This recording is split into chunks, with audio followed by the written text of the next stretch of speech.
Nya isa sa tuang makasasala. Yahang gi kuan ba, yahang gi itanyag paginiya para nato ang iyang gugma. Nya ang pagigugma sa Ginoo nato mo na yang kinaiya. That's who He is. Muna siya. Nya kita mga makasasala, kita ni nga mga makasasala. Iyang gigugma. So, grabe no? Ang gugma sa Ginoo. So, hindi ka butagon mo na ito ang tema, how to be a good father. Doon na yung mga papa nga makaingon ang mga anak nga maayo gid kay kong papa. Mura o ka na makaingon naman perfect in other aspects. Pero dili gyud tamahin mong perfect kita mga papa sa tanang aspeto. Ang perfect na gyud o ang tawag o maayo gyud pinakamaayo na amahan. Ora gyud nato ang Dios sa langit. Masaya ato ang Dios. He is our itawag siya Daddy. Salamat sa Ginoo. So man itong tema na nagkabatagon, how to be a good father. Unang mga butang na itong isgutan ay tungod sa mga maayong amahan. Number 1, kinakitawag o love your wife. Mga papa. Igugpan na ba ninyo yung mga asawa? Love your wife.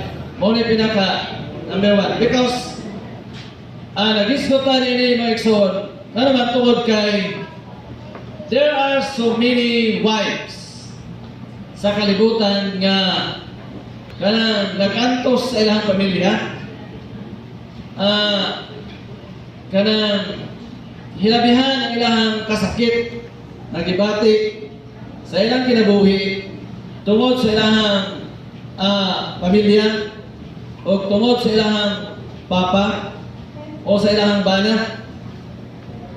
But mayroon pa din mga ikson nga na we are blessed. Amen. Amen. Yan ay mong kaugalingon, I am blessed. Kaya doon ako'y papa nga Kristohano. Kaya doon na tayo mga papa nga Kristohano. Unya, kanang mga Kristohano nga mga papa, ako nakasiguro gyud nga sila nagkinabuhi ingon nga mga Kristohano. So, okay, number 1, love your wife. Mga papa o mga bana, igugmaa ang inyong asawa. Okay, your children watch how you treat your mother. You watch and they are learning and forming their concept of marriage from you. You are creating a pattern for marriage with your children. Kita man gud mga igsoon mga ginikanan, ilantaw ta sa atong mga anak.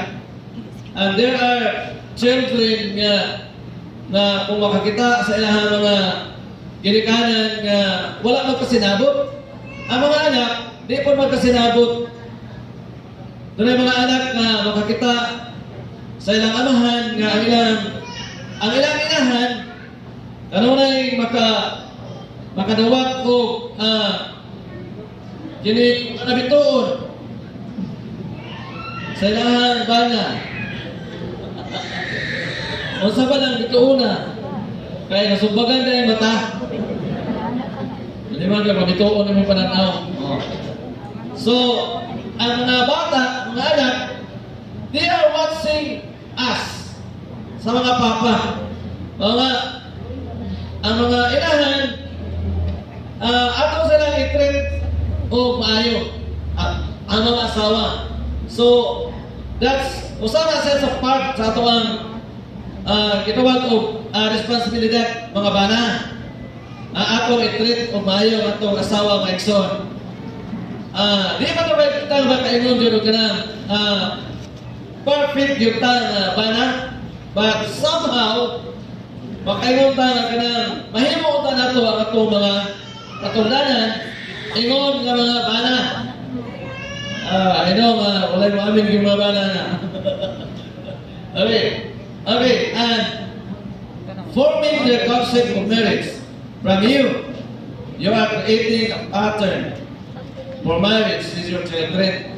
Ano ba mga bata, mga igsoon? Duha man ang iyang padulugan.